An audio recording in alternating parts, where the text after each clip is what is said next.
the sun as software. Why top scientists now say a solar flare could wipe everything. The screens go dark first. No warning, no countdown, just absence. Satellites above the Atlantic flicker, relaying fractured signals before going silent. In power stations across Europe, alarms wail, not from human error, but from something far beyond reach. Transformers overheat, grids collapse in seconds, and entire cities fall quiet under a sky pulsing with electric light. Every digital heartbeat, every pulse through copper, every byte racing through fiber, all tied to one blazing star we never truly control.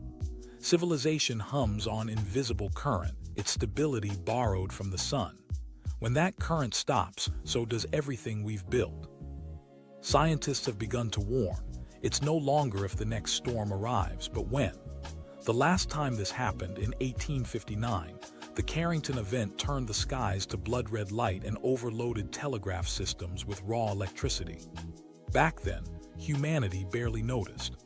Today, the same force could shut down every grid on Earth in moments. As NASA physicist Dr. Ellen Stokes put it, "We've built our civilization out of electricity, and the sun still holds the off switch." They've started describing the sun not just as a furnace, but as a kind of cosmic software, capable of a glitch powerful enough to rewrite Earth's technology in an instant. Tonight, we trace the code of that software and uncover what happens when the system crashes.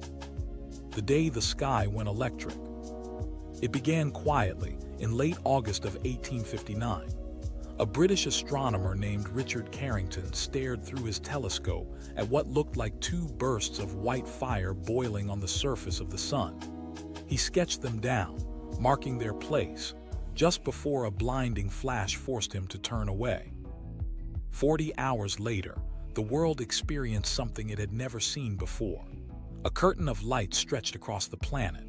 Auroras glowed blood red over Cuba, bright green over the Caribbean. People in New England read newspapers at midnight without a single lamp. To miners in Colorado, it looked as if the dawn had come 12 hours early. Then came the shock. Telegraph operators, 19th century guardians of the world's first information network, noticed their equipment acting strange. Sparks flew from keys. Some telegraph lines carried current without any power source. Operators were shocked by their own instruments. Message papers caught fire. In some places, they unplugged their batteries entirely, yet messages still carried thousands of kilometers through empty wires by the sheer energy flooding Earth's magnetic field. That was the Carrington event, the most powerful solar storm ever recorded. And it didn't just paint the sky, it rewrote how humanity understood the sun. Here's what happened. When Carrington saw that bright flash, he'd witnessed an enormous solar flare, an explosion of charged particles and radiation surging outward at millions of kilometers per hour. Traveling with it was a coronal mass ejection, or CME, a massive bubble of magnetized plasma the size of billions of tons. When it hit Earth, the planet's magnetic field buckled. Geomagnetic currents pulsed through power lines and telegraph wires like shockwaves in steel.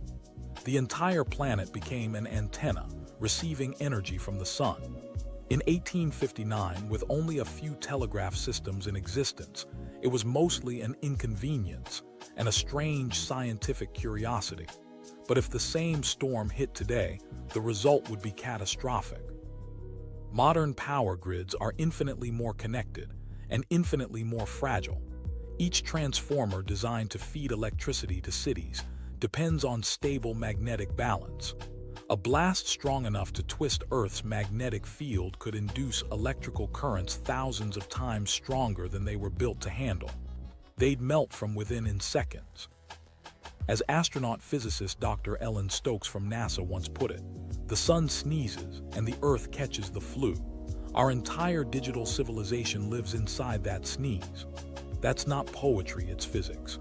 When a CME hits, it adds or subtracts magnetic pressure from the planet's field. The planet fights to rebalance, and that motion drives electric currents through anything conductive beneath.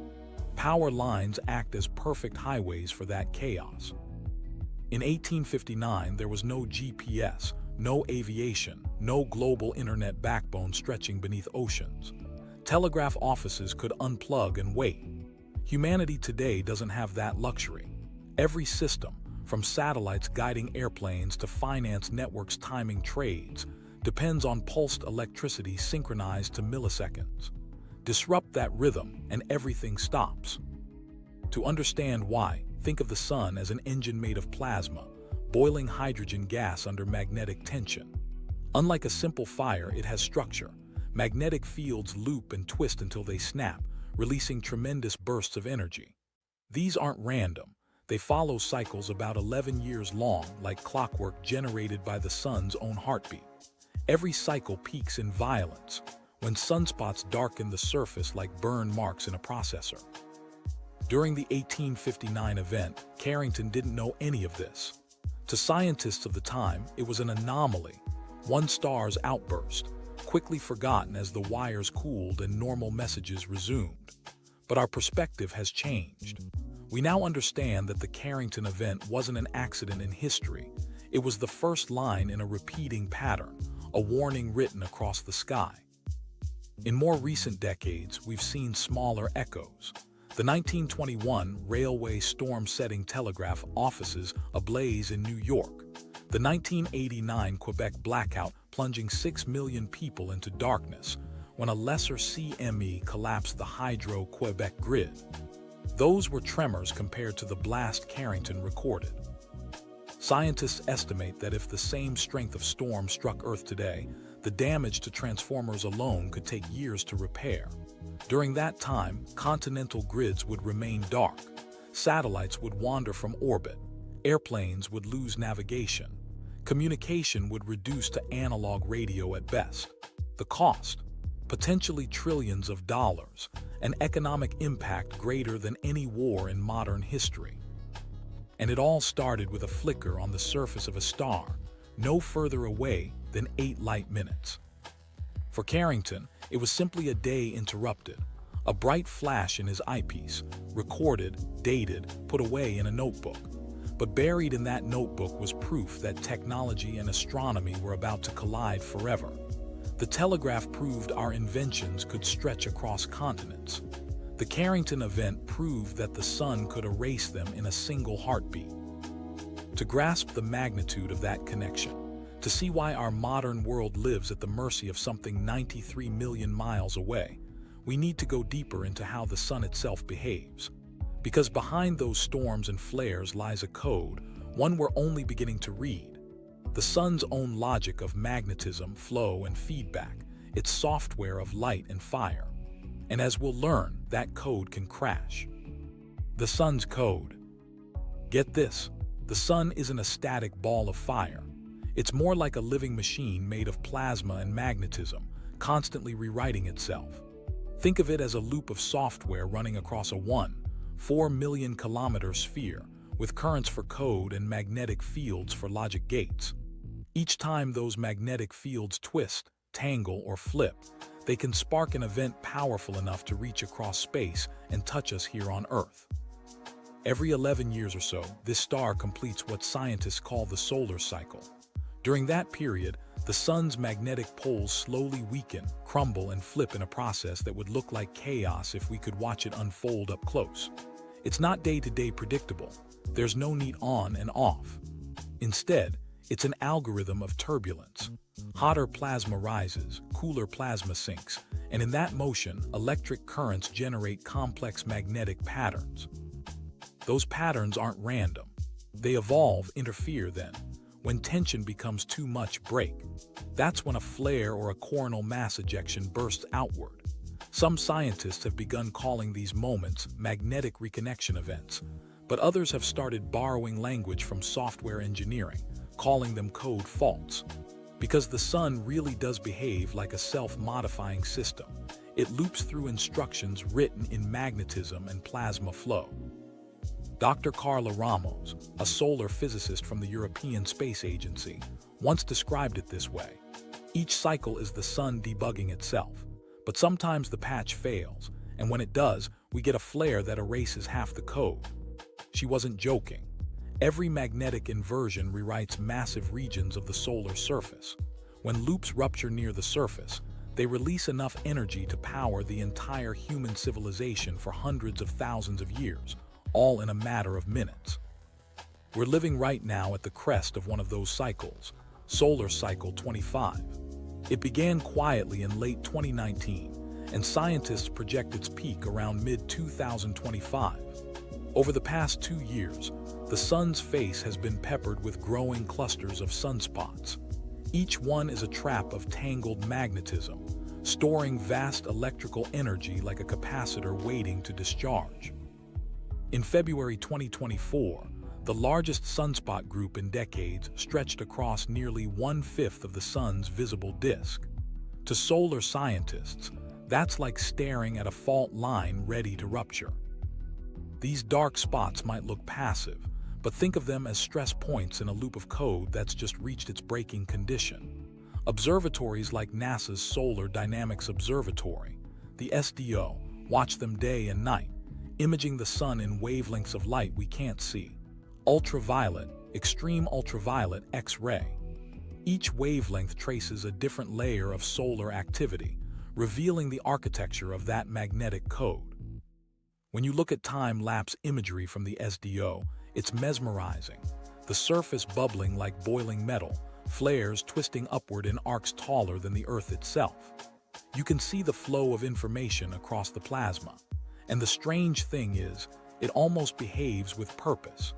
That's partly why some researchers at NASA and ESA started using the software metaphor seriously. The sun learns. It remembers magnetic configurations and repeats them in similar patterns over consecutive cycles, as if rewriting subroutines with better efficiency. Meanwhile, deep inside, convection currents churn millions of kilometers down. Magnetic fields are dragged and stretched around each other like tangled cables inside a computer control board. Every stretch amplifies field strength. Every twist stores more potential energy. Eventually, somewhere near the surface, something snaps, and all that energy is ejected outward as a flare. We can trace this architecture through what scientists call butterfly diagrams, showing where sunspots appear across the solar surface during each cycle. Early in the cycle, they appear near the poles. Later, they migrate toward the equator. If you stack a century of these diagrams, it looks remarkably like an evolving neural net, each cycle training new magnetic pathways, pruning others. It's surreal, almost as if we're looking at the thought patterns of a star. Now here's where it gets urgent. The closer we get to 2025, the more erratic this data becomes. Satellite readings of solar wind, streams of charged particles flowing from the sun, show greater fluctuations than during the previous cycle peak in 2014. According to data from NASA's Heliophysics Division, the average speed of high-intensity solar wind bursts has increased by roughly 20%. That might not sound like much, but in space weather terms, it's the difference between a spark and a blowtorch. The more distorted the sun's magnetic field gets, the higher the chance that a violent flare will coincide with a direct Earth-facing ejection. When that happens, we don't get much time to react. Depending on the event's speed, the resulting plasma could reach Earth in as little as 12 hours. To gauge this behavior, scientists use magnetograms, maps of the sun's magnetic field lines, color-coded by polarity. On those maps, you can literally watch energy gathering like storm clouds. When opposite polarities collide, it's a ticking clock. If the loops reconnect smoothly, energy disperses quietly. If not, the system explodes, a coronal mass ejection on a collision course with everything powered by electricity. Dr. Ishan Mehta from NASA's Goddard Space Flight Center summarized the problem bluntly during a 2025 update. The sun isn't malfunctioning. It's operating exactly as designed. The problem is that we built our civilization inside that operating system without understanding the bugs. That statement stuck in the scientific community because it reframed the whole concept of solar weather. It's not a seasonal inconvenience. It's a fundamental part of the environment Earth evolved under but technology ignored. Think about that.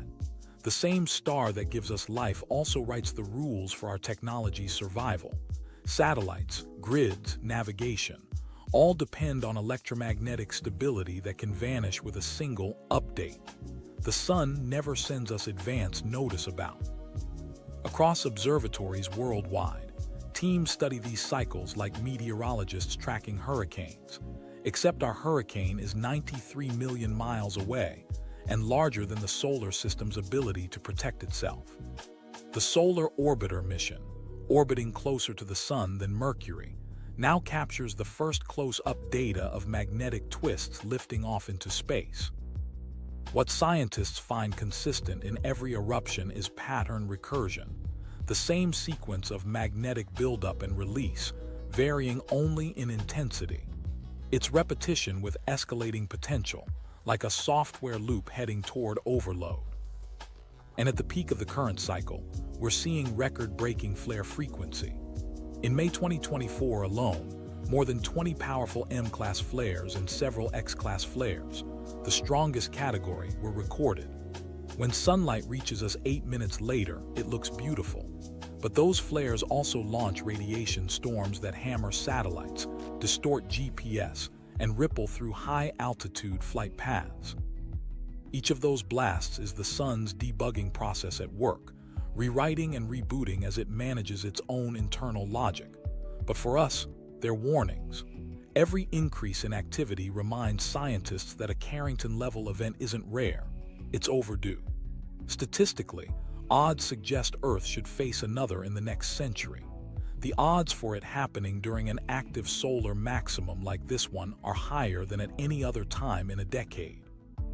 The universe hides its danger behind familiar beauty. We look at the sunrise and see peace, not computation. Yet that sphere is ticking, solving magnetic equations that occasionally output catastrophe. The sun's code is immense, ancient, and self-sustaining, indifferent to what orbits around it. Here's the paradox.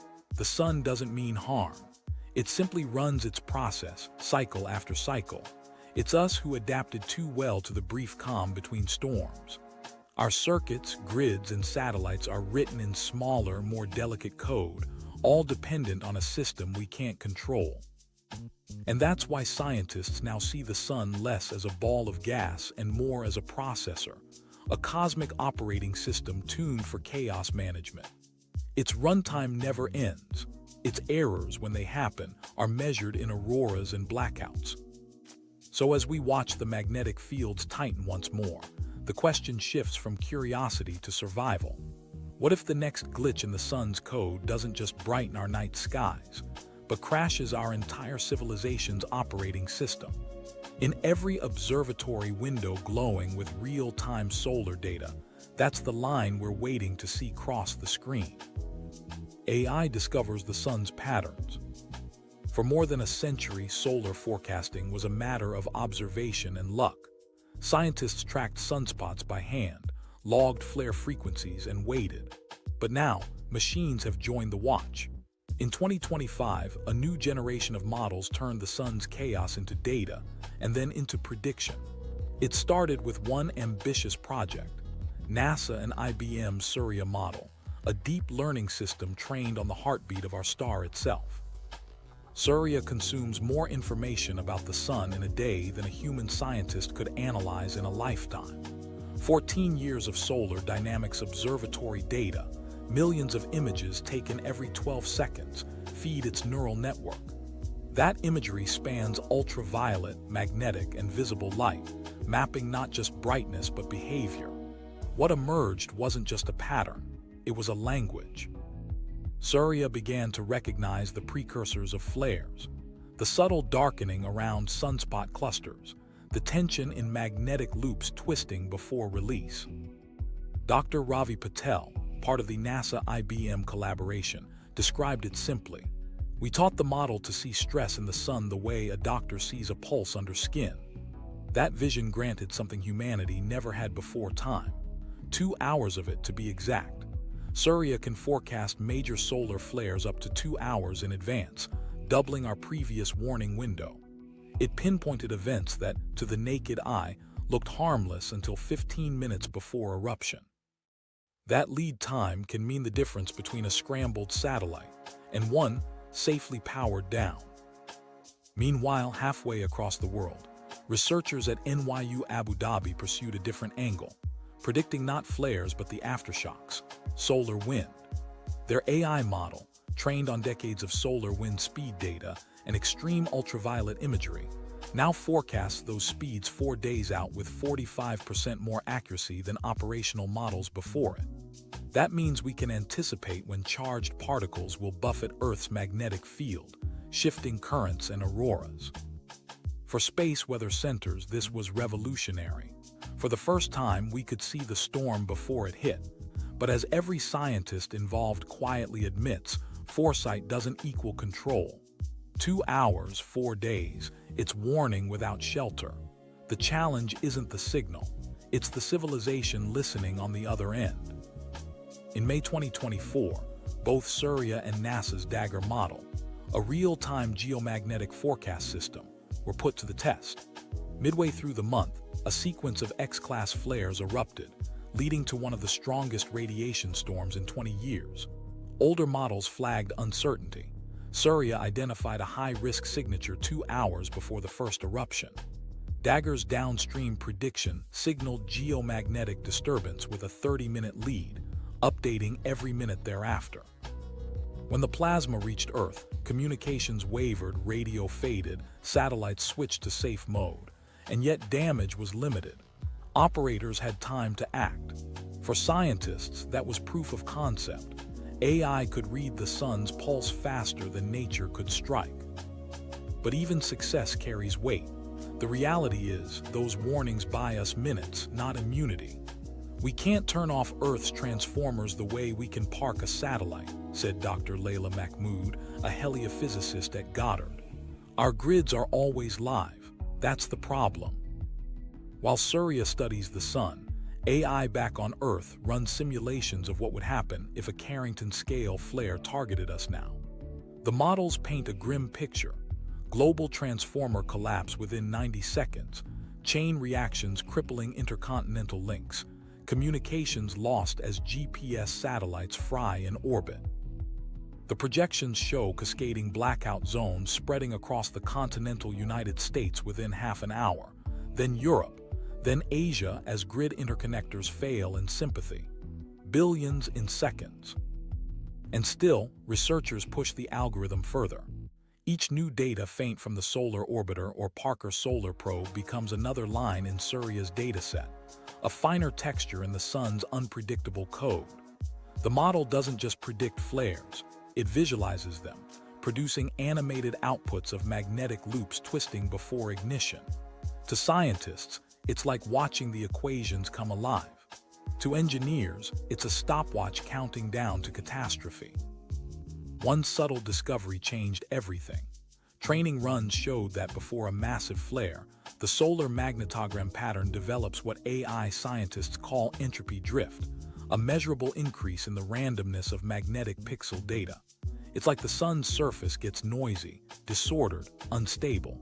Surya caught that drift hours before visible flares on multiple occasions.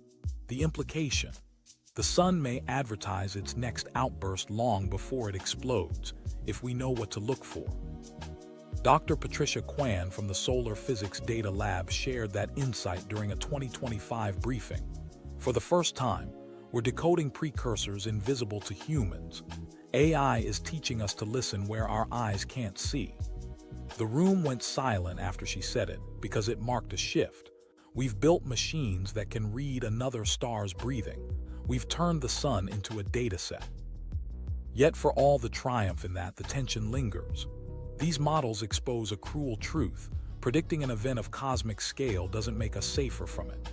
The scale of response needed to shield an entire planet is beyond countdowns and dashboards.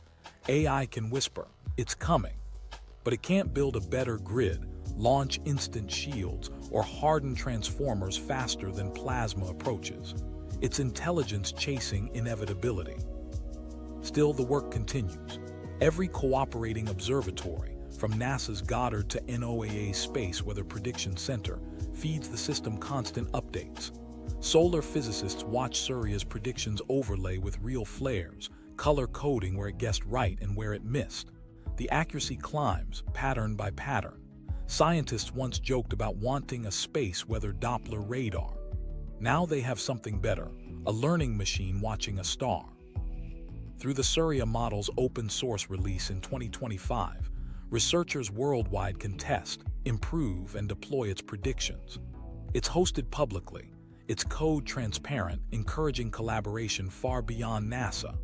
Universities in Japan, India, and Europe are already using it to cross-check wind speed and flare impact forecasts. For once, the sun's menace has united global data, rather than dividing it. But in every dataset lies a warning quiet as static. The better we understand the sun, the clearer we see our vulnerability. Forecast skill improves by 15%, lead time doubles, yet the stakes only grow higher. As solar activity intensifies into its maximum, the Surya team finds itself not celebrating accuracy but racing time. Because behind every red flag the model raises, every flare predicted hours before ignition, lurks a question that no algorithm can answer. What happens the day the biggest alert goes live and there's nothing left to shut down? From supercomputers crunching heliophysics in Maryland to engineers recalibrating transformer circuits across Europe, everyone knows what's coming. The sun's patterns are no longer a mystery. They're a timetable. And AI, the first technology able to read that timetable in real time, has become our interpreter of cosmic intent. Still, those glowing predictions on scientists' screens, the ones showing plasma streaming toward us, are not comfort. They are reminders. The sun doesn't plan, it pulses. It plays out its magnetic arithmetic as it always has. We're the ones betting our power, our satellites, our sense of normal life on the hope that this time, the calculation resolves quietly. And when the data scrolls, and Surya's neural net highlights one particular region flaring brighter than the rest, scientists hold their breath. Because that glowing signature means something is about to change. 2 hours of warning. 2 hours to prepare for civilization's most fragile dependency to be tested against nature's oldest routine. It's progress, and it's still barely time to blink. The fragile web powering the world. It's easy to imagine a cosmic storm as something distant, somewhere between sci-fi and myth. But when you start tracing the wires holding up our civilization, that distance disappears fast. Picture this. In April 2025, 15 million people across Spain watched their lights go out all at once. 60% of the country's grid vanished in seconds. For 8 hours, hospitals ran on backup, trains sat frozen, elevators trapped passengers mid-floor. The cause wasn't a war or a cyber attack. It was an overloaded transformer system collapsing under its own strain, a preview of what experts now quietly call the brittle grid problem. That blackout cost Spain around €2 billion in lost productivity and damage. It should have been a warning loud enough to echo around the world. Instead, in that same year, blackouts rose 67% worldwide. Europe recorded 847 major grid collapses, and North America logged more than 1,200 that each affected over 100,000 people. The trend line points only one way, upward. What's driving it? Everything we love about progress. More devices, more data, more electric vehicles, more clean energy feeding unpredictable surges into grids built half a century ago.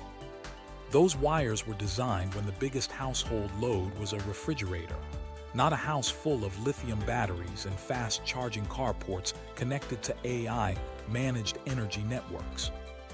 Here's the paradox.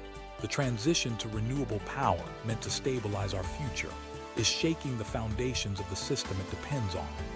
Solar and wind deliver huge bursts of energy when the environment allows, not necessarily when demand peaks.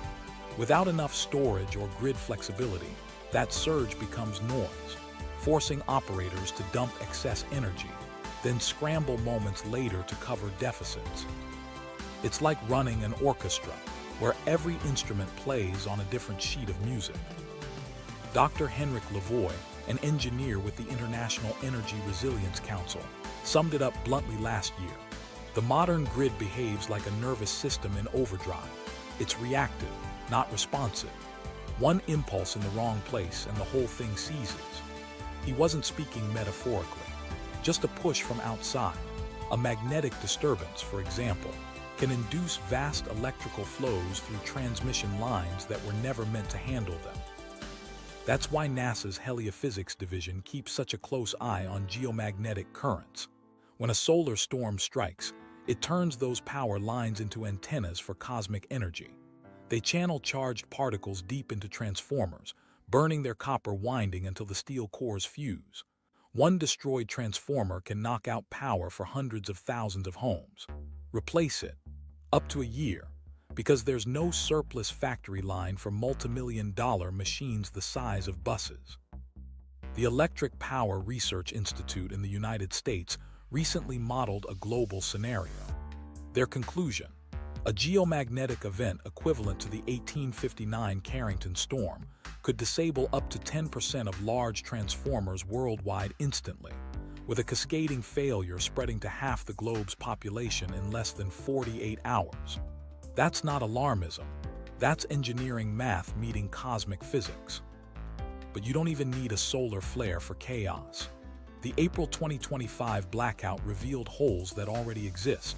Investigators found that outdated circuit breakers and load balancing software couldn't coordinate during peak consumption. Renewable input jumped 12% higher than forecast.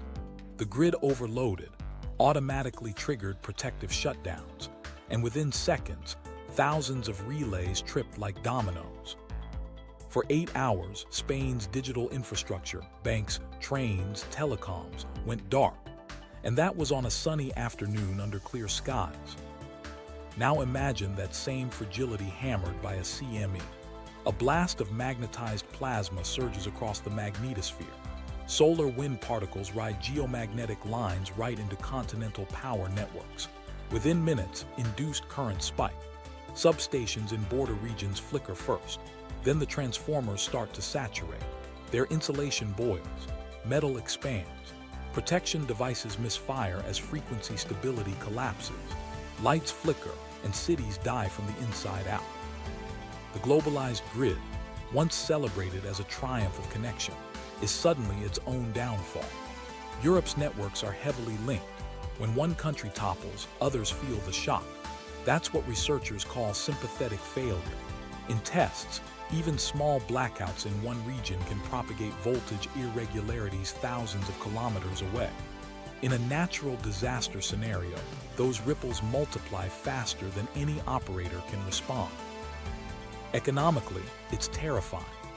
The International Monetary Fund published modeling suggesting that every minute of widespread power loss costs the world economy roughly $500 million. In an extended outage, say, 10 hours across multiple continents, you're looking at trillions in losses before accounting for chaos in food distribution, communications, and finance. Think of what went dark in Spain. Energy grids, data centers, stock exchanges offline, air traffic control forced into manual backup. Now scale that up. Dr. Missy Aron, an energy continuity specialist for the European Space Agency, once said, "We will learn that electricity is not just a convenience but the bloodstream of civilization." She's right. Every transaction, every byte, every heartbeat of modern life rides that current. The irony is that while we spend billions building rockets, our electric backbone runs on equipment older than most astronauts. Transformers dating from the 197s still operate in city centers worldwide. Many use mineral oil insulation vulnerable to fire. Others sit unshielded from geomagnetic interference because retrofits are too costly. Utilities talk about resilience investments, but global analysis before COP29 suggested we'd need $21 trillion by 2005 just to meet stability goals and net zero capacity, not counting defense against solar storms. Meanwhile, the climate crisis makes grids even shakier. Heat waves push cooling systems beyond tolerance. Droughts reduce hydroelectric output. Extremes trigger rolling outages meant to protect fragile infrastructure from total collapse. Add cyber threats, data center demand, and electric vehicle expansion, and it's a perfect storm before the real one even hits from space. The data is brutal. Since 2015, U.S. power outages have surged over 150%. The Department of Energy warned that without immediate reinforcement, major blackout frequency could multiply by a factor of 100 by 203. Think about that, hundreds of nationwide outages per decade. And according to models already tested, 300 million Americans could experience multi-day blackouts during heat waves or geomagnetic disturbances between 2024 and 2028. There's a human side to those numbers. A prolonged outage doesn't just silence machines, it erases normal life. Hospitals ration power for critical care first. Refrigerated medicines spoil. Banking networks freeze. ATMs go dark. Traffic lights fail, and within hours supply chains disintegrate. Food rots in trucks that can't refuel. Water treatment plants lose pump pressure. Communications devolve to local radio or nothing at all. Civilization unthreads in silence. And through all of it runs the question no one wants to answer. What's Plan B if the grid itself becomes irrecoverable? Governments talk about black start capability, the ability to reignite portions of the grid from scratch without external power. In practice, that's limited to a few regional plants and microgrids, mostly designed for local emergencies, not continent-wide collapse. Each one depends on diesel reserves or battery storage that last only days. After that, you're rebuilding civilization by flashlight. In industry meetings, experts whisper about redundancy design, isolated microgrids powered by solar with backup batteries, or small reactors acting as anchors for quick restart. Yet implementation crawls. Investors hesitate at the cost. Politicians avoid the optics of admitting how exposed the system really is. Right now, the world runs on an interconnected nervous system built for comfort, not defense. It's seamless until it is. The moment a geomagnetic surge turns those interconnections against each other, modern life will split into bright spots and shadows, cities with power, and communities suddenly plunged into the 18th century. That's why scientists keep bringing up the Carrington event in briefings, not out of nostalgia for history, but because it's physics we've already proven. One eruption, one Earth-directed blast of plasma, and that fragile web, the one humming under our feet, could unravel before anyone has time to say grid stability. So as we talk about solar cycles and magnetic storms, remember the wires. They stretch across continents and oceans, invisible veins carrying the pulse of everything we do. Right now, they're vibrating with more stress than at any time in history. And every new connection we add, every innovation, adds another strand to that tension. The sun doesn't have to destroy us deliberately. All it has to do is remind us that power is borrowed light, and if it flickers, our world flickers with it. Anatomy of a solar blackout. Start with the instant the storm hits. 12 hours after detection, satellites orbiting Earth disappear behind blizzards of charged plasma. Their sensors see static, then nothing. Radiation floods the magnetosphere, warping compass readings and dragging invisible currents down into the crust. On the ground, those currents spill directly into the veins of the global grid. It begins quietly, as small deviations in transformer frequency, the kind engineers dismiss as background noise.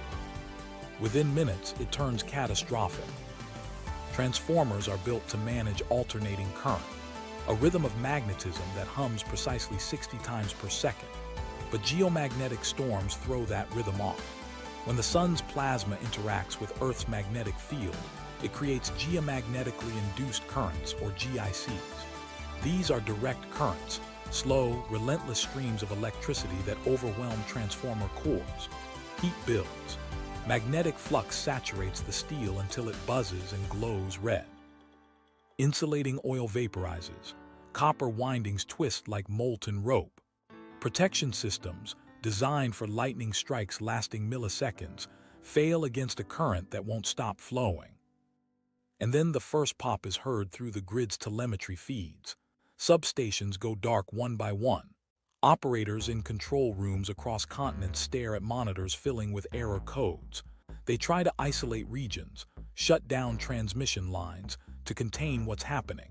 But the electric tide moves faster than they can type commands. 1,000 circuit breakers trip in the same second.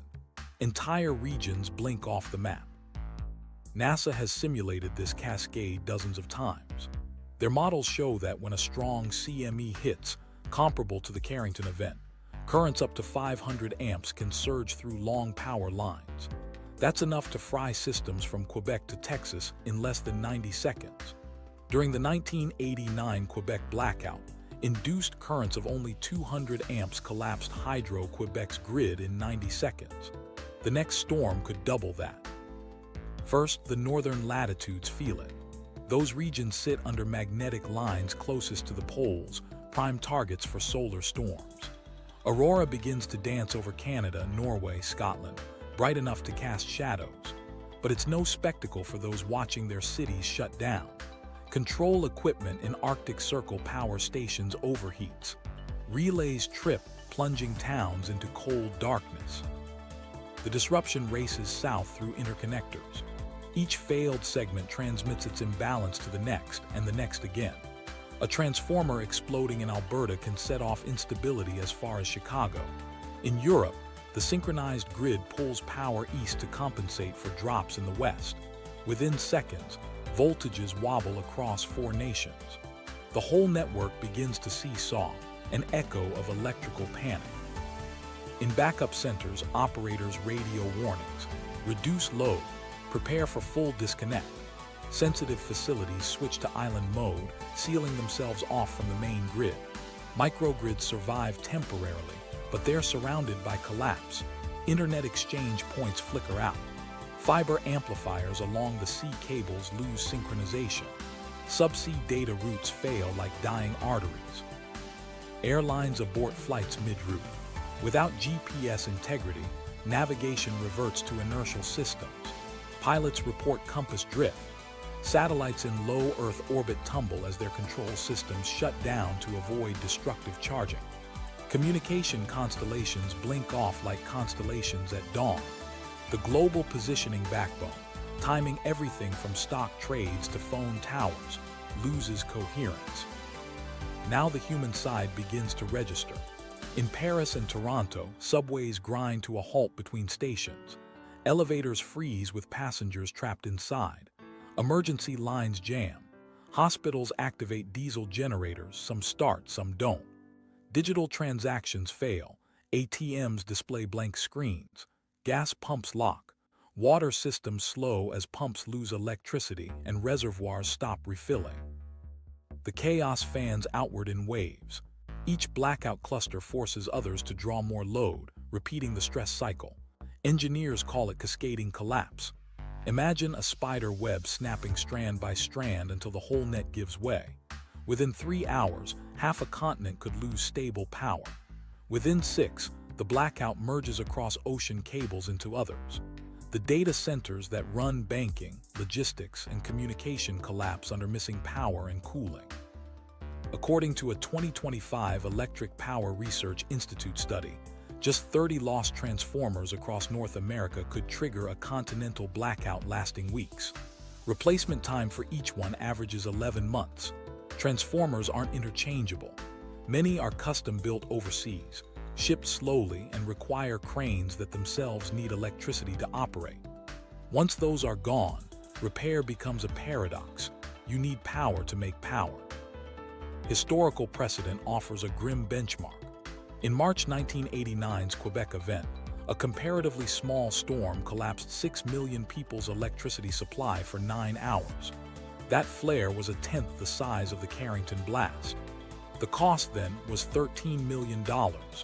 Scale that by today's network complexity, inflation, and dependency on real-time computing, and the damage could reach into the trillions. Dr. Erica Tan from NASA's Space Weather Center warns, when you take away power transformers, you're not facing a blackout, you're facing regression. Every layer of modern society stacks on that base. Her team's modeling shows nationwide communication loss after 4 hours, water system degradation after 8, and perishable food exhaustion within 72. No cyber attack, no bomb, just magnetism and physics. And remember, these storms come in pairs. A fast CME often follows another, ramming its debris through the first like a battering ram and amplifying the electromagnetic impact. In 2012, a near-miss double CME passed just ahead of Earth's orbit. Had it arrived 9 days later, we'd already have lived this scenario. NASA later called it a Carrington-class event that missed by a cosmic inch. That near-miss taught scientists one unspoken truth: the next time, we may not be lucky. Meanwhile, in this simulated night, auroras surge lower, painting Texas green. Amateur astronomers cheer online for a few minutes until their connections vanish. Binary bits caught midstream never arrive. Space weather stations still recording on backup battery log unprecedented magnetic field shifts before fading out. The last signals from geostationary satellites, captured by ground antennas, show radiation flux 10,000 times background. After that, silence. Industrial control networks detect overloads they can't communicate to the grid's central nodes because the fiber is down. The sensor alarms record in local memory, but no one sees them. Operators later retrieve that data as artifacts, the digital fossils of a civilization running out of current. For cities spared the initial wave, problems follow quickly. With interconnectors down, regions depending on imported electricity begin brownouts. Factory automation halts, computer systems crash. Airports on distant continents lose navigation synchronization. Flight paths revert to visual rules. Logistics collapse not from damage, but from uncertainty. Every system depending on accurate timing, including financial transfers, stutters. A single second of timing drift can desynchronize trading networks and satellite communication. Now imagine hours. By dawn after impact, the blackout footprint spans continents. Emergency lights glow on hospital walls powered by fading batteries. In control rooms, engineers watch analog meters drop to zero. They know what it means: the grid's heartbeat gone flat. Summer heat rises while air conditioning stalls.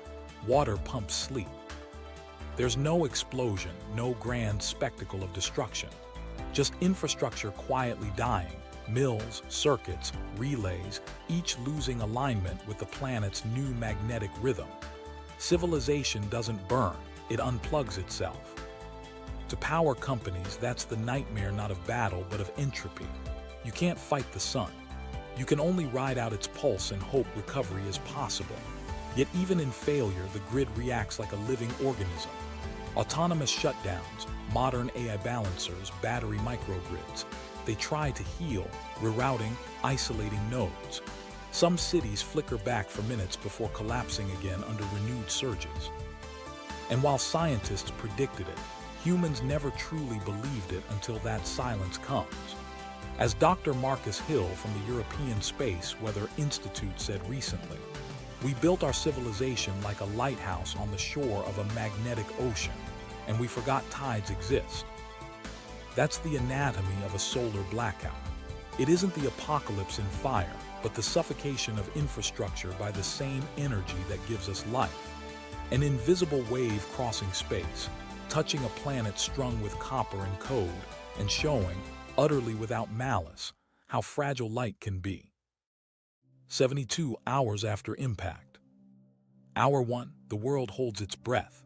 Across the night side of Earth, whole nations sit in silence lit only by aurora flickering overhead. Emergency control centers hum with generators, radio chatter spikes, but outside the streets are dark. People open their phones, no signal. Clocks blink 12:00. News anchors, if they still have power, read government statements urging calm. But to the engineers watching unresponsive dashboards, the calm is only surface tension. The grid isn't asleep, it's gone. By hour 3, communication satellites no longer respond. The global positioning system that times every phone tower, stock trade, and airport beacon dissolves into static. Circuits can't synchronize, so automated systems fail one after another. Air traffic controllers rely on last known coordinates. Pilots circle until fuel runs low and divert to manual navigation. Across North America, hydro plants automatically disconnect to protect turbines from unstable frequencies. The lights flicker once more, then fade entirely. Hour 6, city skylines vanish. Without power, pumps stop feeding skyscraper reservoirs. Within minutes, water pressure drops. In hospitals, backup generators kick in, but half are low on fuel. Many never expected to run beyond 30 minutes. Medical staff scramble to triage patients by flashlight. Refrigerated medicine starts to spoil in pediatric wards. Across Europe, trains freeze mid-track. Thousands of passengers wait in carriages as conductors walk the rails to find help. Everything mechanical depends on something electrical. The chain reaction feels endless. Hour 12. The first wave of panic settles into confusion. Credit cards no longer work, no banking servers online. Cash, suddenly valuable again, becomes trade currency overnight. ATMs display black screens, diesel stations lock electronic pumps. In Washington, in Berlin, in Tokyo, leaders gather in candle-lit rooms to cross-check reports by satellite phone. Most can't connect. Military installations go radio silent for hours, forcing allies to guess who's still functional. The irony: world defense networks built for nuclear war can't defend against plasma. At the 24-hour mark, food distribution stops. Refrigerated trucks idle without fuel or digital manifests. Supermarkets lose climate control, produce rots in the aisles. Communities start organizing ad hoc food centers, rationing perishable goods. Water systems are worse. Without pumps, reservoirs deplete and filtration halts. Boil advisories appear, but no one can publish them beyond battery-powered local radio. Those batteries, too, begin to drain. And still the auroras shimmer silently, a reminder that beauty doesn't equal mercy. Dr. Erica Tan's earlier warning becomes reality. Infrastructure collapse cascades into societal regression. Cities once proud of smart grids are now blind. Hospitals ration power hour by hour. Ventilators prioritized over lights. Nuclear plants enter safe mode shutdowns, but their cooling pumps rely on generators built for short-term outages. Operators pray the diesel lasts. In coastal areas, desalination plants stall, cutting fresh water to millions. In California, first responders resort to analog radios from the 198s. They work, but range is short. By hour 30, news reaches rural towns via word of mouth. The blackout is global. The international telecommunication network spanning fiber and satellite is mostly down. Some shortwave operators broadcast emergency frequencies. Those signals skip off the ionosphere, unstable and garbled. People gather around ham radios like it's 194 again, hungry for fragments of voice. Someone in Finland transmits that the aurora now reaches as far south as Italy. For everyone listening, it's all mixed with terror, a painting drawn by catastrophe. 48 hours post-impact, diesel shortages begin. Backup systems built for 2-day autonomy grind toward exhaustion. Hospitals discharge patients who can be moved. Those needing machines remain, their survival tied to dwindling fuel. Refrigeration for food and medicine vanishes entirely. In the American Midwest, water pressure collapses in municipal pipes. People line up at wells and rivers. Firefighters can't refill trucks. The first large urban fires ignite and burn unchecked because hydrants are dry. In space, the damage assessment grows grimmer. Earth's magnetosphere still quivers. Radiation storms fry satellite circuits. Ground teams attempt to contact aging communication arrays, mostly dead. GPS constellations deteriorate as orbital drag throws trajectories off. With each loss, telemetry gaps widen. No reliable global map remains. Airlines reroute grounded fleets indefinitely. Airspace closes across continents. International commerce, already digitized beyond paper, ceases entirely. When the internet dies, supply chains die with it. Hour 60. Governments declare states of emergency through what limited broadcasting exists. But with no living grid, these announcements reach almost no one. Local officials advise citizens to conserve food and stay indoors, yet indoor life quickly becomes unbearable. Heating, cooling, and lighting are gone. In equatorial cities, heat builds into triple digits. In colder regions, temperatures plummet overnight. Families burn furniture for warmth. The night sky glows unnatural green, indifferent to the suffering below. Cash economies emerge. People barter, fuel for food, batteries for medicine. Police departments juggle crowd control as electronic locks and alarms fail. Prisons rely on manual keys.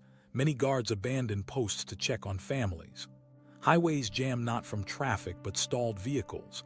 Electric cars dead without charge. Combustion engines starved of digital ignition systems. Mechanics attempt analog bypasses by candlelight. For the first time in decades, people talk more than they text, but usually in fear. Hour 72. The silence becomes normal. What was a blackout now feels like another timeline. Planes grounded, servers cold, the digital hum of civilization muted. The world's metropolises revert to 19th century rhythms. Dawn dictates work, darkness dictates rest. Without refrigeration, global food reserves rot. Waterborne diseases rise. Doctors sterilize tools over gas flames. And as critical reserves run out, humanity confronts an existential truth. It was never just light we depended on, but the structure that light powered. NASA's worst-case models align perfectly. An extended geomagnetic storm could render 60% of advanced economies powerless for months. The Department of Energy studies echo it. 300 million Americans vulnerable to prolonged outages under current grid resilience. Across Europe, early estimates predict trillions in losses within days. But these numbers mean little to those staring at melting iceboxes and dark horizons. In makeshift research centers powered by generators, small teams start compiling data manually, handwriting logs like scientists of old. They realize what happened. Transformers burned out systematically, not randomly. The pattern traces Earth's magnetic latitudes, exactly as forecasts warned. Humanity didn't miscalculate the sun, it procrastinated. Dr. Sahana Kumar, a heliospheric physicist at ESA, records a note on paper because her laptop battery's dead. We designed civilizations around constants we never controlled. That note survives because someone photographs it later with a film camera, the only technology not erased by magnetism. Meanwhile, microgrids in experimental communities hold longer. Towns with independent solar battery systems survive in pockets of light. Their residents become refuge points. Analog radios report coordinates. Energy available here. For the first time, decentralized energy is not an ideology but salvation. Yet these bright points are isolated islands in a growing dark ocean. 72 hours after impact, the human timeline diverges. Governments still exist, but their reach doesn't. Communication shrinks to the distance a human voice can carry. Economies pause indefinitely. Power restoration teams confront impossible logistics. Factories can't produce new transformers without electricity. Ships can't deliver them without digital navigation. Civilization faces a recursive problem. To rebuild power, you need power. And through all of it, the aurora still dances, a choir of particles singing over powerless cities. People step into the streets at night, stunned by the green horizon shimmering where city lights once glowed. Some describe it as beautiful, others call it haunting. Both are right. The spectacle that once symbolized wonder has become an obituary for connection. A NASA researcher later reflects, "We always assumed the next major solar storm would unite humanity in response. We never considered it might silence us instead." This isn't apocalypse through flame or flood. It's collapse through stillness. Humanity isn't gone. It's paused, staring skyward at the very engine of life, realizing it also writes our end. Whether recovery takes weeks or years depends on what systems can be reborn from nothing. As dawn breaks on that third day, survivors see sunlight for what it truly is, a current flowing from the same source that took it away. And the question hanging in the electric quiet is one no amount of data can answer. When the sun surges again, will we be ready? Or will we once more stand blinking under its glow, wondering how we ever mistook stability for safety? Governments in the dark. At hour 73, the lights remain out, and now so does leadership. Power defines communication, and without it, governments operate blind. Emergency command centers run on failing generators. Satellite phones sparingly connect, their batteries fading. Across continents, ministers draft recovery plans on paper by candlelight. Each decision feels symbolic because action, real action, needs electricity. This is where the illusion of control meets physics. Every modern state assumes command and control continuity. But when your information networks collapse, hierarchy collapses with them. The chain of command, once instant, now stretches across silence. The United States activates its continuity of government plan, dispersing leadership to hardened bunkers in Virginia and Colorado. Yet even there, reports arrive sporadically, hand-carried by couriers along interstate highways turned into ghost roads. The digital age just rebooted to 1945. In Europe, Brussels crisis meetings stall. Translation systems fail, digital projectors useless.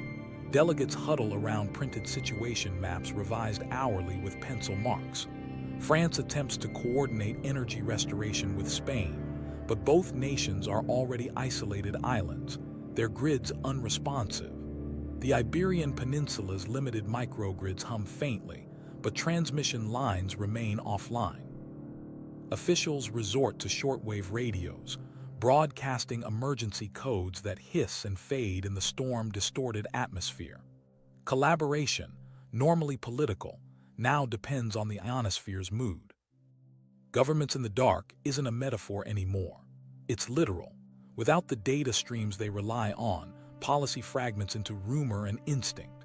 Across Asia, satellite-based communication for disaster coordination goes quiet as orbital debris grows from failed satellites. The Japanese parliament, its backup power intact, allocates military resources to protect food repositories. But lines blur fast between rationing and survival. Military command structures, too, falter. Defense networks depend on synchronized timing from the same GPS satellites now offline or corrupted by radiation. Surveillance radars lose calibration, confusing auroral glow for aircraft. From bases in Alaska to radar stations in northern Europe, operators stare at static. One European Space Weather Council mem, written hours before contact was lost, called the event strategic paralysis. Nuclear powers, sealed in bunkers, hesitate to signal anything that might be misinterpreted as aggression. The irony is brutal.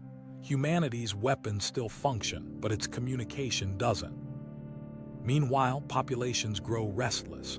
In New York and Tokyo, emergency curfews form spontaneously. Law enforcement struggles to communicate across precincts. Citizens demand answers, but governments have no microphones. Public reassurance depends on old-fashioned radio and printed bulletins. In London, the BBC's relic diesel transmitters crank up, their engineers rigging analog circuits abandoned decades ago. Broadcast range, limited but enough for a voice to pierce the quiet. Stay calm, it repeats. Help is coming, but no one can confirm when. Economic collapse begins roughly here. Financial institutions can't process transactions. Backup centers supposedly secured in underground data vaults turn out to depend on outside power feeds. Global stock markets no longer exist. They're frozen in time at the moment the storm hit. Electronic records, though largely intact on storage drives, are inaccessible. Currencies revert to what people can hold, not what markets declare. The steady pulse of world trade flatlines. Dr. Aidan Morales, senior analyst for the International Monetary Fund, had warned years earlier, the world economy runs on electrons, not gold. His phrase reappears in handwritten reports as economists try to quantify loss without functioning spreadsheets. Supply chains die quietly, ports go dark, cranes hang still over container ships resting in harbors. Even military supply lines depend on digital logistics. Armies suddenly realize their fuel isn't where they thought it was. Then there's public health. Hospitals rationing diesel face grim triage. Governments deploy troops to deliver aid manually, but fuel convoys stall as refineries remain offline. Cooling systems for medicine warehouses fail. Polio vaccines, insulin, and antibiotics spoil. World Health Organization regional offices can't collect data. Disease tracking ceases entirely. When cases rise, no one knows where or why. And what about water? Civil defense planners have those protocols, but few account for grid loss on a continental scale. Pumps at aqueduct heads freeze. Millions lose access to potable water after 2 days. The U.S. Federal Emergency Management Agency once estimated that 96 hours without water utilities would trigger mass displacement. That clock is ticking now. Buses can't run, roads jammed, fuel depots dead. Relief plans drafted for hurricanes crumble under cosmic weather. Governments are reduced to fragments of governance. Local mayors, small councils, and military bases become the real decision centers.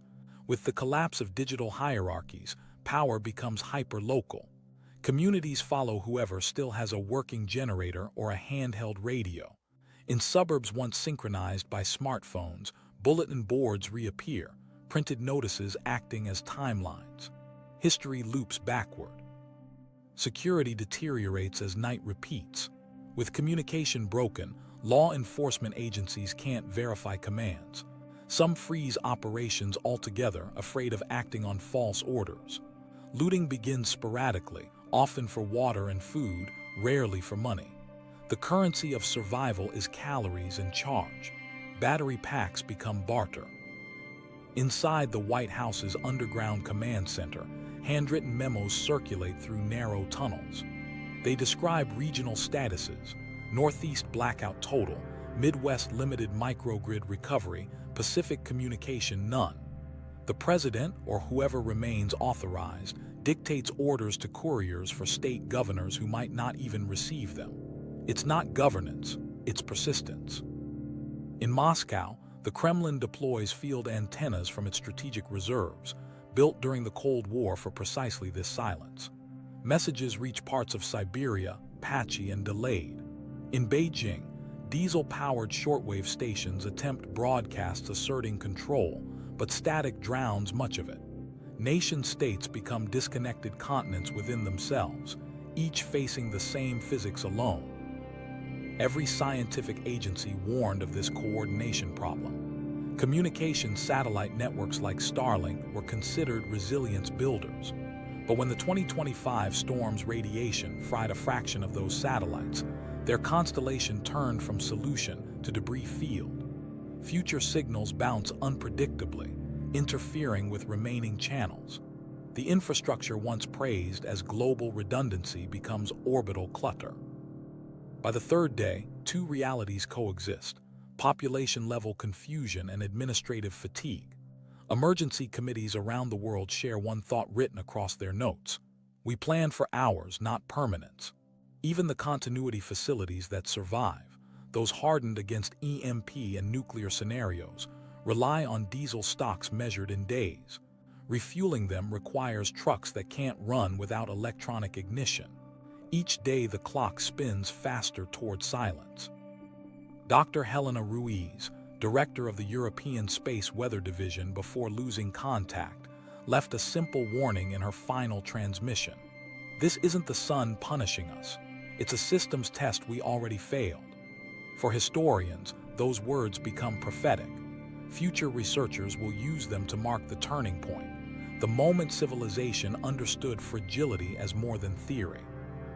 The underlying challenge was never awareness, it was momentum. Legislators knew about space weather risks decades earlier.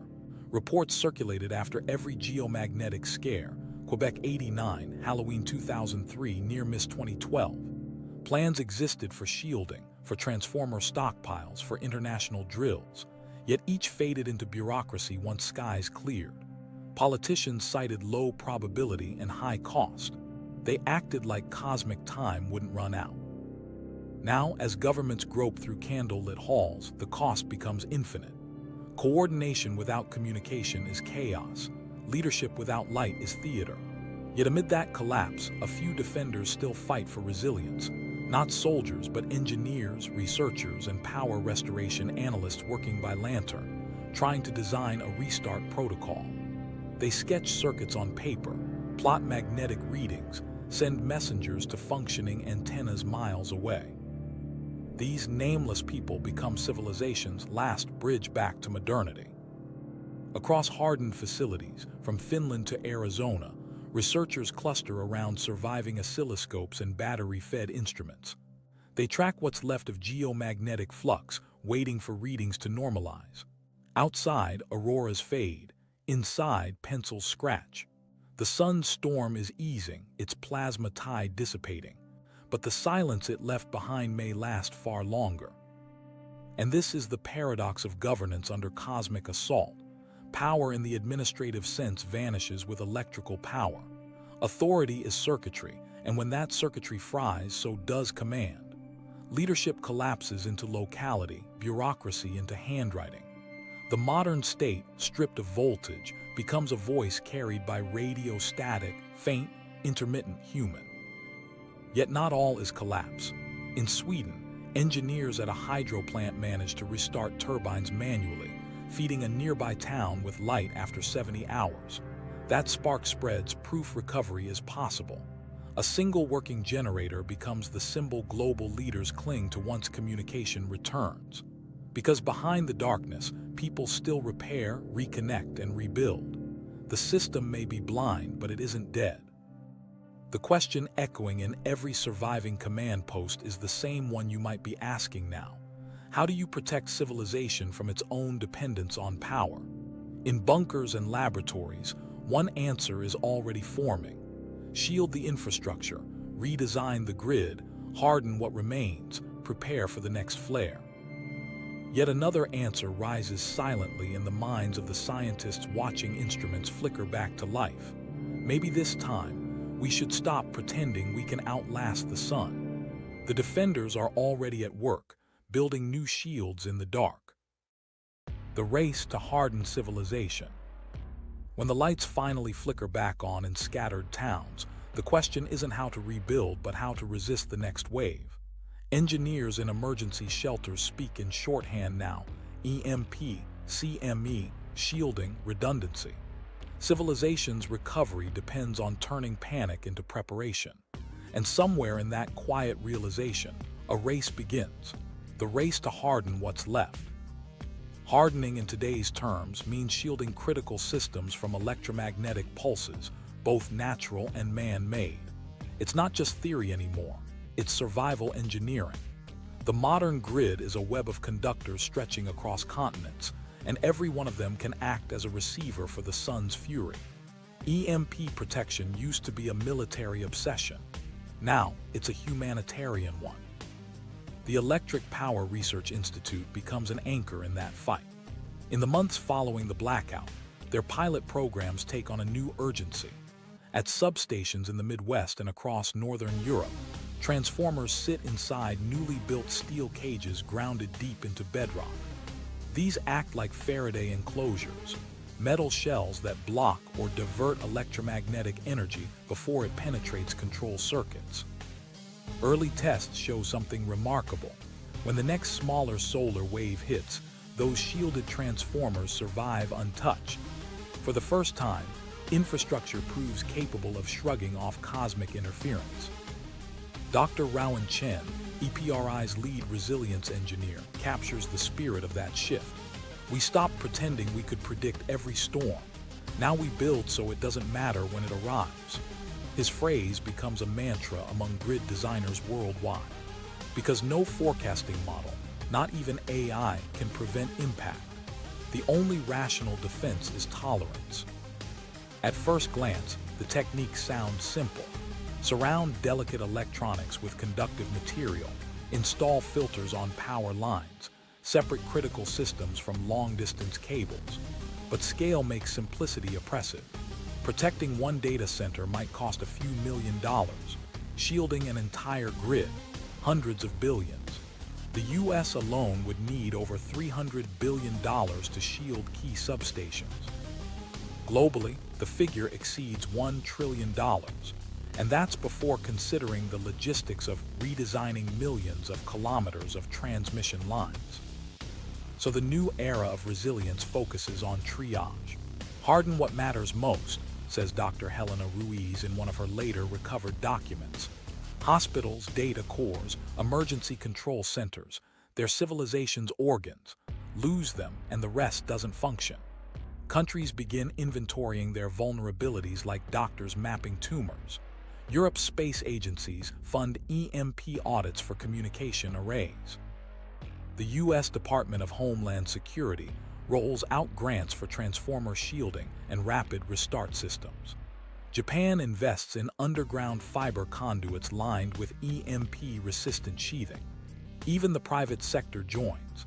Telecom firms like Verizon and Deutsche Telekom retrofit critical switching hubs with surge filters capable of absorbing geomagnetic distortions. Then there's the material revolution. Traditional metal shielding works, but adds weight and cost. Researchers now experiment with nanocomposite paints and fabrics that deflect electromagnetic radiation. Factories in South Korea produce rolls of conductive polymer film light enough to wrap server racks. It's the digital equivalent of sunscreen against solar burn. In telecom towers, thin coatings of beryllium copper tape suppress current spikes that once destroyed entire relay nodes. Still, the question lingers. What if a pulse stronger than any shield arrives? That's where redundancy comes in. The philosophy of the new grid isn't invulnerability, it's recovery. Engineers call it rapid restart. Instead of betting everything on full protection, they design systems that can reboot themselves automatically minutes after failure. Vital circuits isolate, batteries bridge gaps, then reconnect once voltage stabilizes. In effect, the network teaches itself to fall and stand again. Norway's coastal microgrids pioneer this idea. Each is a self-contained loop blending hydro, solar, and battery storage. When the 2025 storm hit, many of them survived because they were decoupled, independent of the continental grid that collapsed.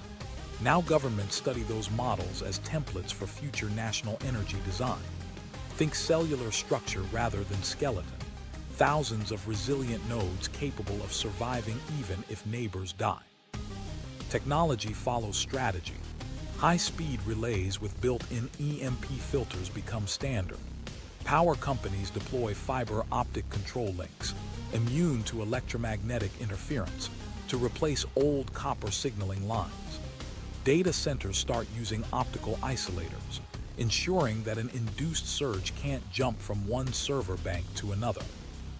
In aerospace, satellite builders incorporate hardened circuits using silicon carbide instead of vulnerable silicon, reducing susceptibility to radiation storms. But every layer of armor costs time and trust. Politicians weigh budgets while citizens still ration energy. Public fear pushes faster adoption, yet critics warn resilience can't be just hardware, it must be culture. Communities begin drills the way they once practiced earthquake or fire evacuation. Families learn offline protocols, printed maps, emergency radios, analog cash reserves. Civilization re-educates itself for electricity's absence. Meanwhile, international agencies approach hardening diplomatically. The United Nations forms a coalition called GRIDSAFE, pooling resources to reinforce vulnerable nations. Their focus: Africa, South America, and parts of Asia where infrastructure expansion outpaces protection. Engineers travel globally with portable Faraday tents, temporary shelters for hospitals to maintain surgical capability during solar disturbances. Within months, the imagery floods social networks. Tents glowing under auroras, humanity visibly adapting to space weather. At the same time, scientists update architectural design codes. Skyscrapers now require embedded electromagnetic shielding in elevator systems. Municipal water plants install isolation transformers shielded with metal casings. Data centers adopt tiered defense, first against cyber threats, now against solar ones. Insurance bodies create new categories: space weather liability.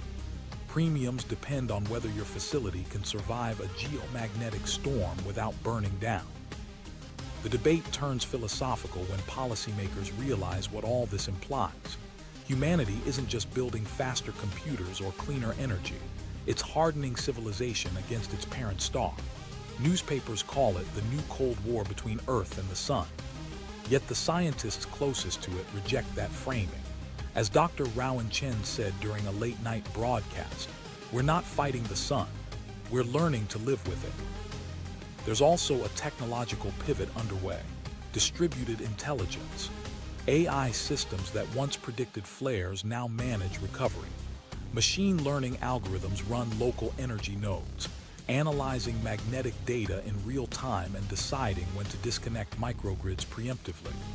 In a sense, intelligence becomes armor, reacting faster than any human operator could. When the next storm grazes Earth, these systems isolate pockets of infrastructure milliseconds in advance. Cities dim briefly, then re-illuminate alive. But despite optimism, cracks remain. Full-scale protection demands political will equal to scientific urgency. Funding wavers as memories fade. Committees debate cost-benefit ratios instead of existential arithmetic. The very thing the event exposed, our dependence on stability, pushes leaders back toward complacency. Engineers warn that half measures could breed false confidence. One unshielded link, one budget-cut transformer can still cascade collapse. And so the race to harden civilization isn't just about engineering, it's about attention span. Every year without catastrophe tempts nations to slow investment, to archive warnings as statistics. Yet among those who lived through the 2025 blackout, the memory burns bright enough to resist amnesia. They become the advocates teaching next generations why light must be defended, not assumed. In control facilities upgraded with layered shielding and battery rings, new trainees gather around humming consoles. On their screens, solar magnetograms flicker, real-time data flowing through cables armored with braided copper mesh. A senior technician taps the display and says, "That's our weather now." Outside, beyond the compound fences, auroras shimmer harmlessly, turned from threat to signal. But deep down, everyone knows protection is never perfect. Cosmic events aren't seasonal storms, they're reminders. Hardened or not, humanity lives inside an electromagnetic relationship we can only respect, not master. That's why physicist Dr. Ishan Mehta calls this era the humility phase, the time when humanity finally acknowledged its system's fragility and built not for dominance, but endurance. Steel shields glint where concrete once cracked, batteries hum beneath sleeping cities, and satellites built with reinforced shells circle above. Civilization is learning to brace itself with every sunrise. Yet the paradox remains. Every layer of defense makes our dependency clearer. We are securing the same current that could erase us. Still, hope persists in blueprint form, in diagrams of microgrids, in titanium housings, in code that seals itself against surge. Whether this hardening is enough, no one can promise. But there's a kind of quiet determination spreading across nations now. Engineers, policymakers, and ordinary people working by flashlight share a single, unspoken creed. Next time, we won't be caught unshielded. The early warning systems. In the quiet months after the blackout, scientists realized prediction was no longer academic. It was survival. Every satellite that still functioned, every radio telescope that endured, became part of a new nervous system for Earth. From NASA's Goddard Space Flight Center to ESA's European Space Operations Center, teams gathered under flickering emergency lights to revive the Watchers of the Sun. They called it the dawn of the early warning era. AI had shown it could see the storm's hand before it struck. Now the challenge was turning that foresight into coordination. NASA redeployed its updated Surya model and paired it with real-time geomagnetic monitors from the Dagger system, short for Deep Learning Geomagnetic Activity and Reconnection Forecaster. Where Surya read the sun's surface, Dagger read the invisible shockwaves racing toward Earth. Together, they formed a digital defense line, one scanning the cause, the other measuring the effect. The coordination wasn't simple. Surya produced 2-hour flare warnings. Dagger refreshed every minute, predicting disruptions up to 30 minutes in advance. That slim window was the frontier between order and chaos. So NASA built a communication chain, data flowing from solar satellites to the Deep Space Climate Observatory at L1, then relayed to NOAA's Space Weather Prediction Center in Boulder. From there, alerts broadcast worldwide to operators, military stations, and energy grids. 2 hours to power down satellites, 30 minutes to protect infrastructure. It's not much, but it's something civilization never had before. Dr. Asham Morales, one of Dagger's lead developers, described the system simply. It's our smoke alarm for the sky. It can't stop the fire, but it gives us time to get out of the way. That metaphor stuck. Scientists began referring to space weather alerts as cosmic fire drills. Each time the sun flared, digital sirens rippled through the network, triggering automatic safety sequences. Some satellites rotated to shield side panels. Ground operators disconnected long transmission lines. Airlines rerouted polar flights. For the first time, humanity didn't face the sun naked. But even these alarms faced limits. Surya's predictions depended on constant solar imagery, and those eyes, satellites like the Solar Dynamics Observatory and Parker Solar Probe, aged quickly under radiation exposure. Replacing them required cooperation across agencies and nations. By late 2025, the United Nations quietly endorsed a solar defense pact, urging member states to maintain redundant observatories in different orbits. Europe funded Solar Sentinel, India contributed its Aditya L2 mission, and Japan prepared magnetic imagers for launch. The idea was simple: never again lose sight of our star. Back on Earth, the warnings evolved into something more visceral. Once power returned, governments wove early alerts into civil defense protocols. Smartphones, radios, and even digital billboards became conduits for solar storm advisories. Space Weather Watch appeared next to tornado and tsunami alerts. Schools practiced power-down drills, guiding students through shutting off devices and moving to non-electronic safe zones. The collective memory of 2025 burned lessons deeper than legislation ever could. In Paris, one of Europe's rebuilt monitoring centers glowed dimly under backup power. On a wall of screens, magnetograms updated live, ribbons of color showing the sun's snarled fields. Data scientists whispered as the model visualized loops twisting above an active region. Dagger's reading convergence, one said. 30 seconds later, Surya projected a probability index, 72% chance of M-class flare. The room fell to silence, not out of fear, but procedure. Commands were transmitted automatically. Satellite operators to safe mode, grid coordinators reduce load. Hours passed. The flare erupted exactly as expected. This time, humanity was ready. Still, readiness didn't mean invulnerability. Every prediction carried error bars, every flare a chance to reveal something unmodeled. The sun still surprises us, said ESA heliophysicist Dr. Viola Reinhardt. We're not decoding intent, we're reading turbulence. Her phrasing captured the humility emerging in the field. No matter how advanced the AI, it remained an interpreter of chaos, not a conqueror of it. NASA organized a joint operations hub known as SWAN, the Solar Weather Action Network, a coalition of space agencies sharing every scrap of related data. They set a rule: no proprietary secrets during storms. Algorithms ran side by side, pooling results. If one model flagged an anomaly others missed, the combined system issued alerts automatically across nations. Russia, the United States, and China, adversaries in most theaters, cooperated silently through swan feeds because the sun respected no borders.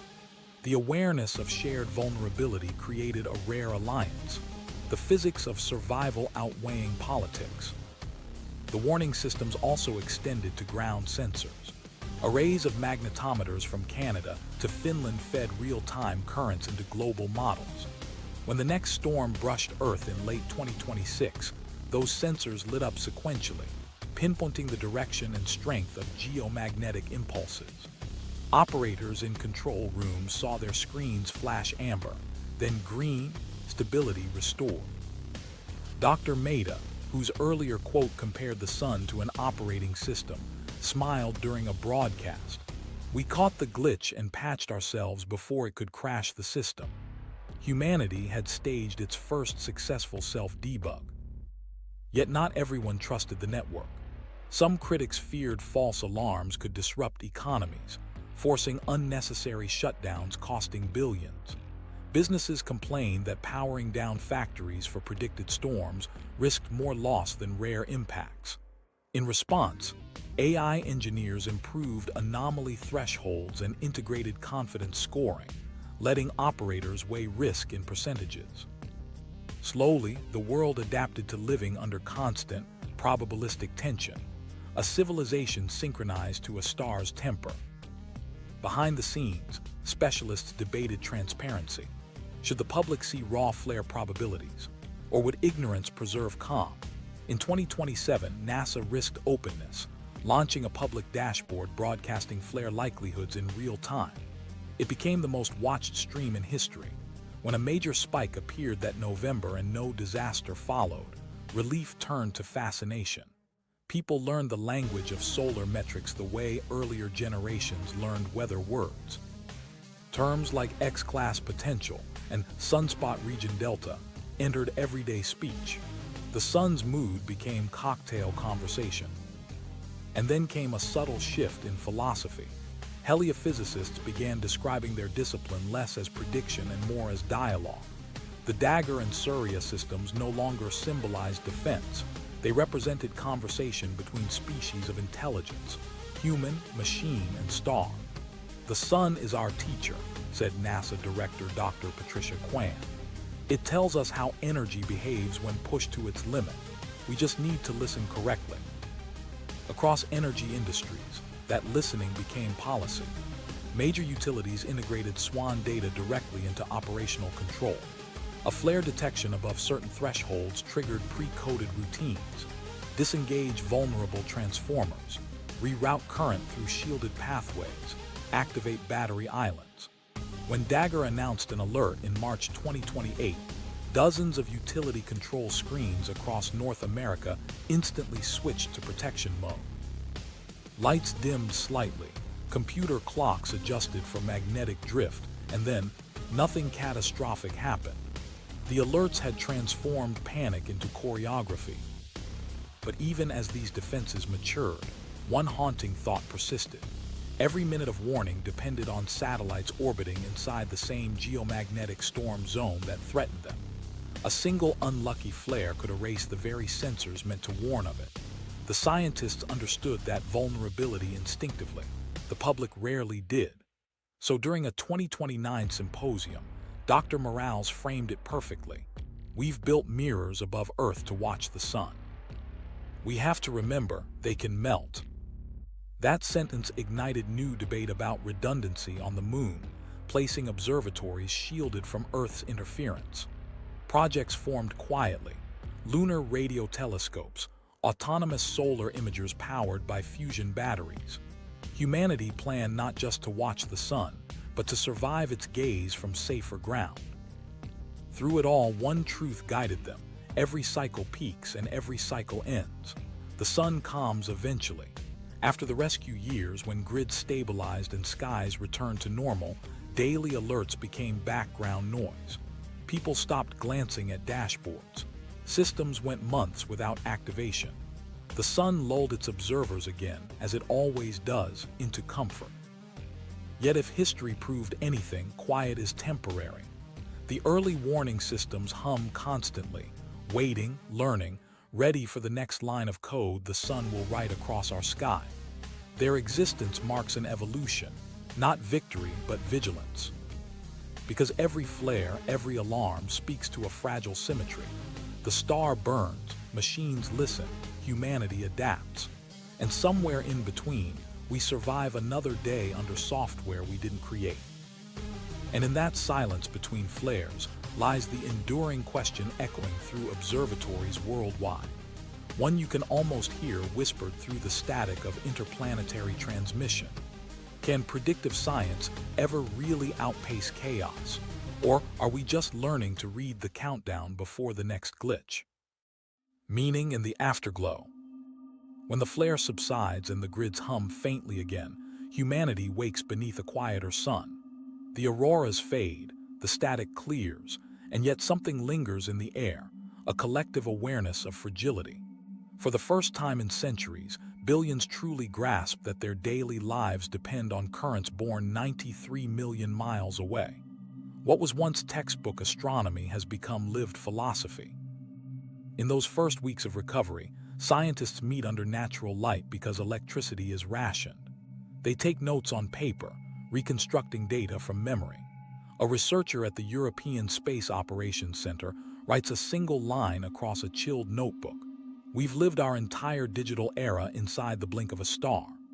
That sentence travels farther than any press release because it captures the only truth after the flare.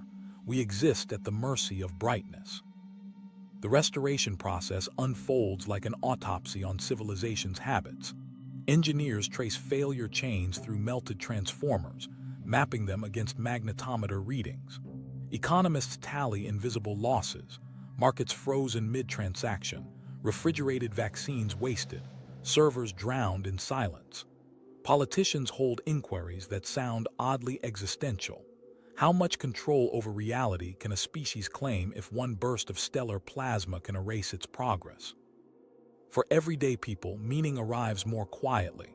A mother in Ontario hand cranks a radio and hears, faintly, a broadcast from New Zealand confirming that power there is returning. Strangers gather around her porch to listen. The voice on the other side is human, distant, and therefore miraculous. Connection after catastrophe becomes sacred again, purified of convenience. The question spreads through conversations like static. What did we just survive? Experts draft reports, but philosophers fill the margins. If the sun behaves like an operating system, logical yet unpredictable, then humanity has built its identity on borrowed uptime. Power grids, satellites, the internet, all routines running in a parent program we barely understand. Dr. Patricia Kwan calls the flare the universe's reminder that progress is conditional. She tells her students, "We are the sun's victims, we're its side effect." Her lectures turn viral on residual social networks once data lines reopen. The idea resonates because it redefines vulnerability as belonging. We're not outside the system that failed, we are the system. Our collapse wasn't sabotage, it was recursion. Recovery teams rebuild transformers inside new Faraday shelters, each barrier gleaming like a vow. Children visiting museums hold samples of melted copper from 2025 and stare at them the way earlier generations stared at moon rocks. History shifts scale, from human wars to heliophysical memory. The museum placard reads, "Fragment of the night the sun touched Earth." People linger longer in front of it than any art exhibit. Meanwhile, cultural theorists start referring to this period as the afterglow epoch. It's not just the months after impact, but the mindset that followed. Whole societies edit their calendars to record the flare not as disaster but as calibration. A billion small behaviors change. Households store manual tools, farmers purchase analog rain gauges, pilots memorize constellations again. Technology doesn't vanish, it grows humbler. In conferences, AI researchers discuss the paradox their models revealed. They decoded the sun's signals, correctly predicted the blast, and still couldn't save the grids in time. Surya, Dagger, all the algorithms proved both brilliance and limitation. Machines mirrored the sun's logic only to witness their students' failure in its teacher's light. And yet, scientists smile at the irony. Prediction was never safety, it was understanding. The goal now isn't to win against chaos, but to learn its language faster. Governments, reconnected through fragile cables, debate an international bill naming electricity a shared planetary right. The sentence is poetic but carries administrative weight. For them, light has become the new water, essential, finite, and collective. Nations pledge to fund space weather observatories indefinitely, recognizing heliophysics not as luxury science but planetary maintenance. Still, meaning pours out beyond policy. In cities stitched together by patchwork grids, people spend evenings outside simply watching the stars. Without the permanent cloud of digital noise, the night sky looks sharper. Auroras glide faintly over the poles like residual code still running in background. Photographers describe it as celestial afterburn. Poets call it survival light. One image travels across the recovering internet. A child standing under the pale green horizon with a candle in her hand. Her father captions it, 1 billion years between sources. It captures what numbers cannot, that moments of light, whether solar or human, are the same script in different languages.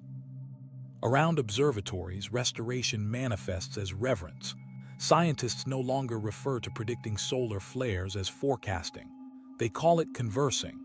Data feeds open to the public contain notes where researchers write personal thoughts alongside telemetry. Field B reversing, one entry says. Looks like the sun's calming. It feels personal now. Cosmic dialogue has replaced cold data. Yet under all this reflection hums the most uncomfortable realization. Civilization's defining trait, its dependence on invisible energy, remains unchanged. The grids hum again, stronger but not unbreakable.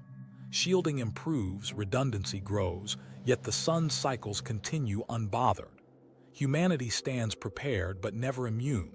Victory consists of surviving with awareness intact. During a memorial session at NASA, a small panel displays the words spoken by Dr. Ishan Mehta before communication was lost. We thought control meant safety. It only ever meant synchronization. His statement becomes scripture for a new scientific ethos, designed with humility. Every satellite launched after the event carries that quote etched on a plaque in microtext beside the serial number. Teachers adapt lessons accordingly. Children learn about solar cycles alongside mathematics, understanding that equations and energy share pulse and patience. They build miniature Faraday cages in classrooms, turning apocalypse into experiment. The goal isn't fear, it's literacy and dependence. Economists studying recovery notice a subtle miracle. As infrastructure restarts, cooperation expands. Rival nations share voltage across restored interconnectors before sharing news. Trade resumes through power generosity first, politics later. The event, catastrophic though it was, temporarily rewires human priorities. Light becomes currency and generosity the exchange rate.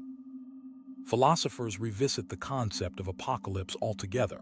Instead of ending worlds, the flare merely reset perspective. Professor Mina Hashemi writes, "Every civilization worships its sustaining code until it meets the line of failure. The wiser ones debug without denial." Her essays spread through universities rebuilding their digital libraries. Students highlight that single word, debug, as if it explains entire eras. And yet meaning persists most vividly in silence. Months later, the sun quiets into its descending phase of cycle 25. Instruments report stability, field lines smooth. The world stabilizes too. Electricity flows steadily, factories reopen. But somewhere in the collective mind remains the image of cities glowing under aurora instead of neon, a reminder that our skyline depends on stellar temperament. When the next cycle begins, humanity will watch with eyes sharper and hearts tenser. The sun will flare again, and humans, wrapped in new armor of data and humility, will wait for the signal. They'll measure magnetic twists, interpret pixel noise as prophecy, and prepare once more to defend their fragile circuitry. But this time, they'll understand what those defenses mean, not invincibility, but dialogue. Because the sun isn't our enemy, it's our engine, our ancestor, our unpredictable collaborator. We live moment to moment inside its uptime.